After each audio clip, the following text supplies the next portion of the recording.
सुरती से फुर्ती बढ़ाई देवेला, जबे न तबे बोलाई देवेला, पिया मतिया कबूल करे।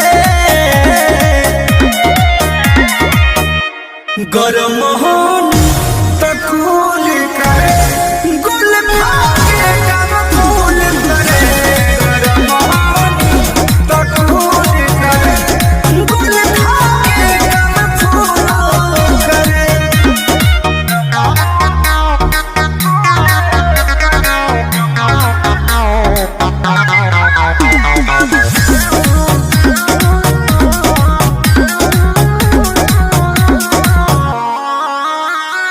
पहिरे ले लूंगी गमछिया हो, कही के बोलावे ले पछिया हो। आओ हाँ पहिरे ले लूंगी गमछिया हो, कही के बोलावे ले पछिया हो। सारा खर्चा रसूल करे। गरम हो